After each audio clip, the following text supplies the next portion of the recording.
La Fagite, depuis sa création, représente l'hôtellerie de séjour, hôtellerie-restauration de séjour, implantée dans les stations touristiques.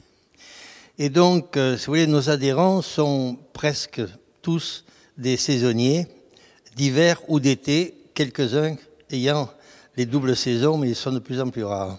Alors, notre sujet de préoccupation majeure, c'est la disparition de cette hôtellerie. Parce que l'hôtellerie saisonnière, comme son nom l'indique, n'est pas ouverte toute l'année. La plupart des saisonniers d'hiver, si vous prenez cela, ils sont ouverts 4 mois. L'hiver, qui est une relativement bonne saison, qui vient malheureusement d'être amputée depuis plusieurs années des vacances de Pâques, ce qui la raccourcit d'à peu près 15 jours. C'est beaucoup. Quand on sait qu'on n'avait que 4 mois de saison, enlever 15 jours, c'est énorme.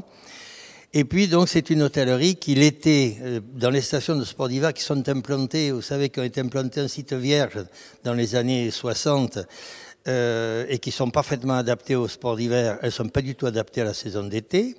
Et puis, en plus de ça, on cumule 2 autres inconvénients.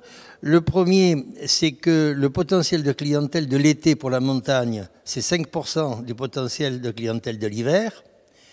Et deuxièmement, le type de clientèle d'hiver, qui est une clientèle haut de gamme, n'est-ce pas, réclame des établissements haut de gamme. Or, la clientèle d'été est une clientèle qui est, je dirais, d'un niveau social inférieur. Et donc, nos hôtels ne sont pas adaptés à ce type de clientèle.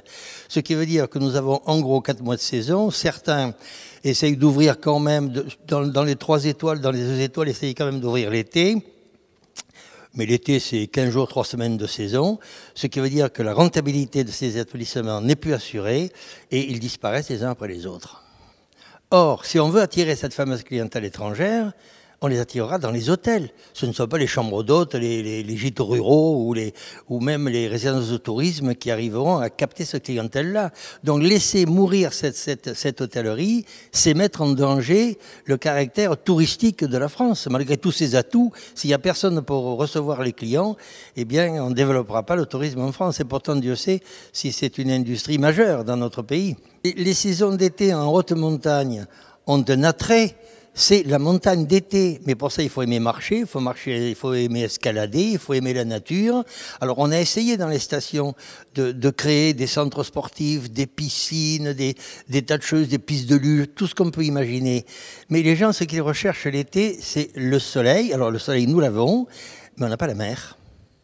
Et ce n'est pas la même chose de se mettre en maillot de bain autour d'une piscine que de se mettre en maillot de bain sur le bord de la Méditerranée. Et qu'est-ce que vous voulez? Puis en plus de ça, je veux dire, c'est l'inadaptation de nos types d'établissements par rapport à la clientèle d'été. Donc il y a un énorme problème à ce niveau-là. Oui, depuis sa création, je vous dis, la Fagite a comblé un vide. Puisque avant que la Fagite ne se crée et qu'elle se spécialise dans ce type de représentativité des professionnels implantés dans les stations touristiques et saisonniers, nous étions ignorés. Nous étions ignorés par la FNIH de l'époque.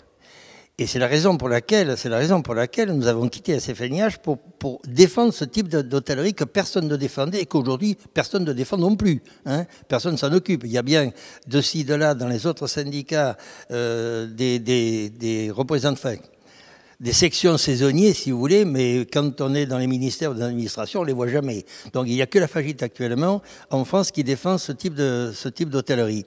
Donc évidemment, nous ne voulons pas perdre notre spécificité, nous ne voulons pas perdre les relations privilégiées que nous avons avec ce type d'adhérents. Mais ceci étant dit, le fait de se regrouper avec le CNORCAT et avec la CPIH fait que ensemble, nous arrivons à représenter la totalité, n'est-ce pas, de cette profession. Alors que nous ne revendiquons pas de représenter les cafés ou les petits restaurants des villes. Ce n'est pas ça. Ils viennent pas vers nous. Viennent vers nous que les établissements qui sont donc concernés par l'activité touristique. C'est la raison pour laquelle, d'ailleurs, dans la Fagite, on ne compte pas par nombre de départements. puisque lorsque dans un département, la majorité des établissements n'est pas directement impliquée par le tourisme et par la saisonnalité, on ne va pas créer une section dans un département, mais ce sont des adhérents qui adhèrent directement à la FAGIT et individuellement à la FAGIT. Donc si vous voulez, nous avons la double obligation, c'est celle sur le plan national, n'est-ce pas, de représenter au plan national cette profession, mais aussi d'apporter individuellement à chacun de nos adhérents, disons, les soutiens et les réponses à leurs questions. Donc on a, si vous voulez, c'est un peu cette double casquette de l'extrême proximité et puis du plan national.